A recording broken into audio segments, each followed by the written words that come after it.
بسم اللہ الرحمن الرحیم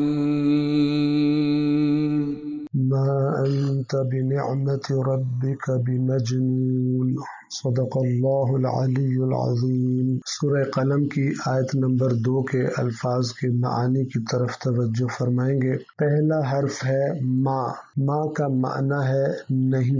اس سے پہلی آیت میں جو ما آیا تھا وما یسترون میں، تو میں نے عرض کیا تھا کہ وہاں پر ما جو کچھ کے معنی میں ہے، لیکن اس آیت میں ما انت بنعمت ربک بمجنون، یہاں پر ما نہیں کے معنوں میں ہے۔ انت یعنی تو یا آپ، بنعمت، نعمت کا معنی عربی زبان میں حالت حسنہ یعنی اچھی حالت، جس میں کوئی پریشانی نہ ہو، جس میں کوئی مصیبت نہ ہو، جس میں کوئی ٹینشن نہ ہو، اچھی حالت کو عربی زبان میں نعمت کہا جاتا ہے۔ لہٰذا ہر وہ چیز کہ جو انسان کی ضرورت پوری کر دے اور انسان کی حالت کو بہتر بنا دے، اسے نعمت کہا جائے گا۔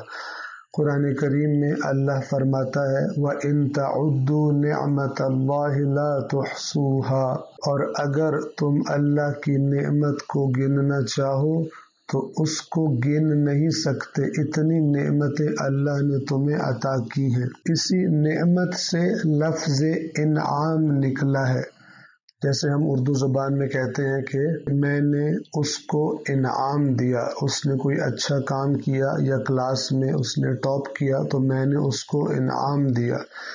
انعام کا عربی زبان میں معنی ہے کسی دوسرے پر احسان کرنا، احسان کو کسی دوسرے تک پہنچا دینا، یعنی اس پر احسان کر دینا، یعنی کسی دوسرے کے ساتھ کوئی ایسا کام کرنا یا اسے کوئی ایسی چیز دینا کہ جس سے اس کی حالت اچھی ہو جائے، اسے انعام کہتے ہیں۔ قرآن کریم میں سورہ فاتحہ میں، جسے ہم ہر نماز میں 2 بار تلاوت کرتے ہیں، خداوند عالم نے جو دعا ہمیں سکھائی اہدنا الصراط المستقیم، یعنی اے اللہ ہمیں سیدھے راستے کی طرف ہدایت کر، سیدھے راستے پر ہمیں ثابت قدم رکھ۔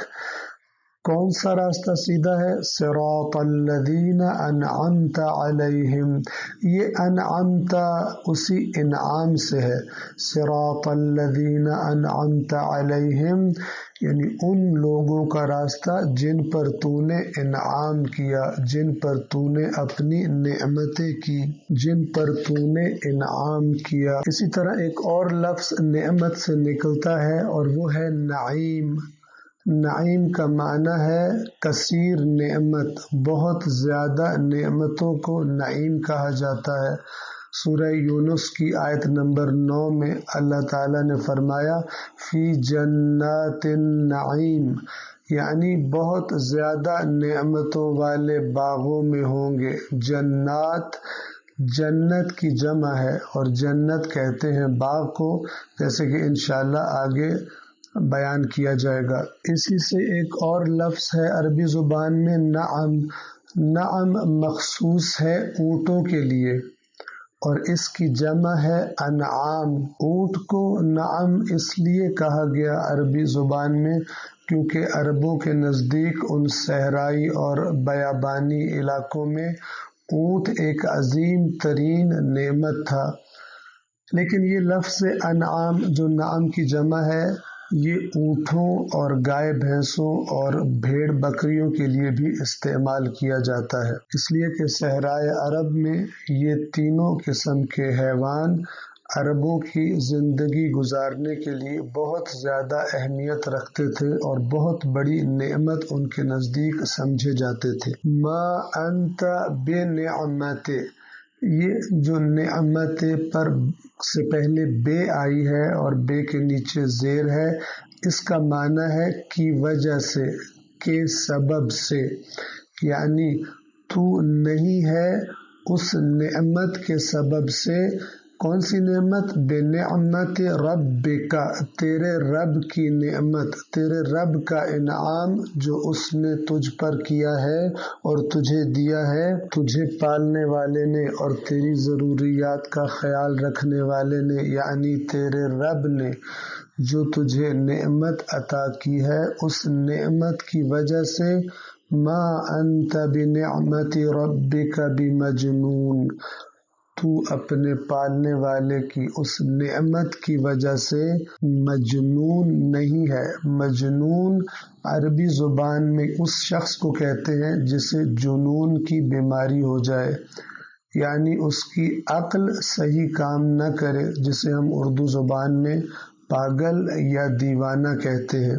مجنون کا دقیق اور صحیح معنی انشاءاللہ اگلے درس میں آپ کی خدمت میں عرض کروں گا، اور کیونکہ یہ لفظ کئی شکلوں میں قرآن مجید میں استعمال ہوا ہے، مجنون سے ہی جنون ہے، اسی سے جن ہے، اسی سے جنہ جسے ہم اردو زبان میں جنت کہتے ہیں، یہ سب ایک ہی لفظ کے خاندان سے ہے۔ تو انشاءاللہ اس کا معنی کل بیان کیا جائے گا۔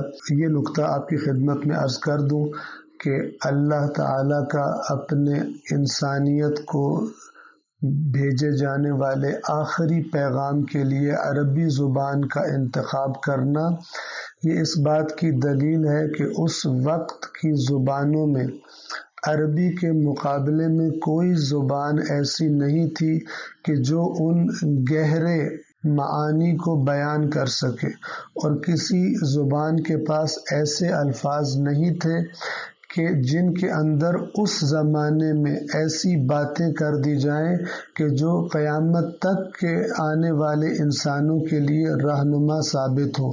یعنی الفاظ تو ہوں اس زمانے کے جس زمانے میں اللہ نے قرآن کو نازل کیا، لیکن ان الفاظ کے معانی میں اتنی وسعت ہو کہ انسان کا علم جیسے جیسے ترقی کرتا جائے تو کبھی ایسا نہ لگے کہ قرآن کا زمانہ پہلا تھا اور اب زمانہ زیادہ ترقی کر گیا۔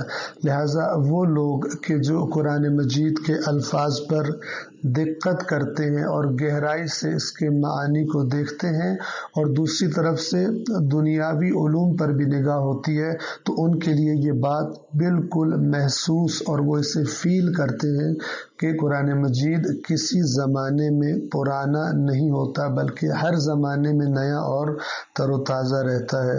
والسلام علیکم ورحمۃ اللہ وبرکاتہ۔